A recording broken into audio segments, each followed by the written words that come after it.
Nah, sekarang kita masuk penyusutan perangkat lunak atau software komputer ya teman-teman. Nah, software komputer ini masuk harta tidak berwujud sebenarnya ya. Jadi software itu beda sama hardware ya. Kalau hardware kan dia masuk harta berwujud ya teman-teman. Tapi kalau softwarenya itu ada di dalam si komputer itu. Nah, software ini ada dua macam. Jadi ada program aplikasi umum namanya, sama program aplikasi khusus. Nah, kalau aplikasi umum itu dibebankan sekaligus. Nah, kalau dia merupakan bagian dari hardware, maka dibebankan dikapitalisasi gitu istilahnya ya, digabung sama hardware-nya. Nah, tapi kalau program aplikasi khusus itu diamortisasi. Nah, kalau misalnya ada upgrade, maka ditambahkan pada nilai sisa buku fiskalnya. Jadi ada dua macam nih. Nah, apa itu program aplikasi umum, apa itu khusus? Ada di slide selanjutnya.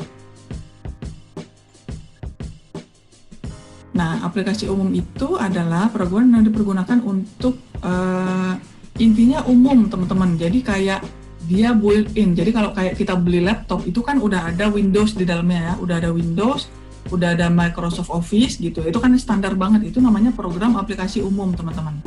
Nah, program aplikasi umum ini itu dibebankan sekaligus pada bulan pengeluaran. Kalau misalnya si Office atau Windows ini termasuk ke dalam harga pembelian si laptopnya atau si komputernya, maka kita masukkan itu menjadi bagian dari hardware-nya gitu ya teman-teman. Kan jarang ya kayak perusahaan beli laptop itu belum sama Windows-nya, belum sama Microsoft Office-nya gitu ya, itu kan jarang ya.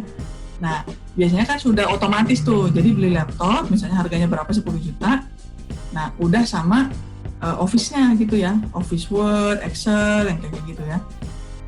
Intinya program bawaannya si laptop lah, kayak apa ya, kayak Paint, kayak Notepad, apalagi tuh aplikasi-aplikasi yang sudah include ketika kita beli laptop atau beli komputer.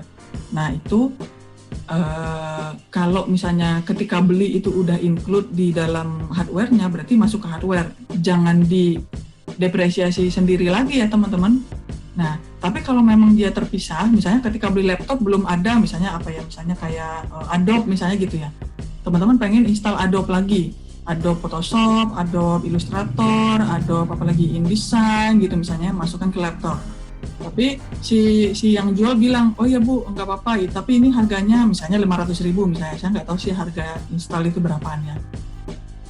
Nah, untuk yang install yang kayak gitu, misalnya yang belum termasuk ke dalam aplikasi yang sudah built-in di laptopnya, maka itu boleh disusutkan sekaligus pada bulan pengeluaran.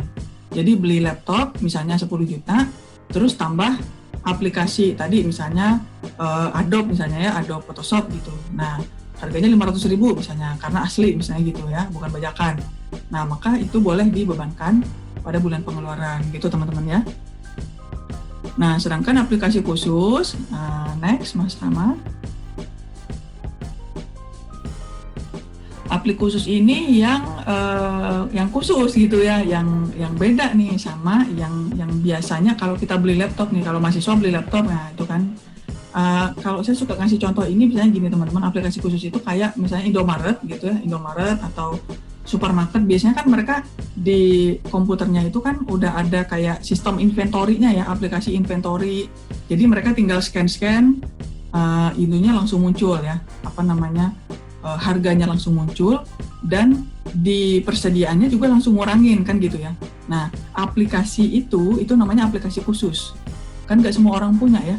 Nah, kayak sistem administrasi, sistem informasi akuntansi misalnya, atau sistem informasi apa gitu. Nah itu biasanya kan dia khusus tuh, khusus diinstalin khusus ke hardware yang yang perusahaan.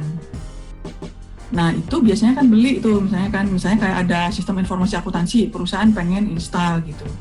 Nah dia boleh tuh pembebanannya itu diamortisasi. Jadi ketika dia install si software ini, si install sistem informasi akuntansi atau sistem informasi perpajakan misalnya gitu ya di perusahaannya atau apapun lah, itu boleh diamortisasi masuk ke harta berwujud kelompok 1. Jadi cuma boleh 4 tahun ya teman-teman ya.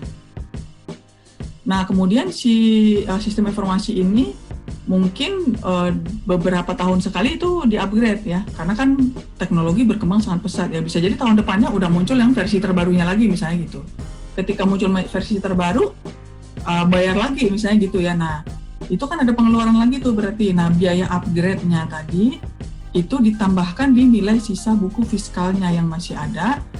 Kemudian amortisasinya dilakukan dengan masa manfaat penuh dari bulan upgrade-nya. Nah, tadi kelompok 1 kan 4 tahun, teman-teman. Misalnya tahun ini install SIA, ya, Sistem Informasi Akuntansi. Diinstalin tuh ke laptop perusahaan, ke komputer perusahaan. Nah, kemudian jalan 2 tahun di-upgrade gitu misalnya. Misalnya pengeluaran pertama taruhlah misalnya 10 juta ya. 10 juta berarti 2 tahun setengahnya 5 juta ya kan. Bener ya? 5 juta. Oke. Berarti nilai sisa bukunya masih ada 5 juta.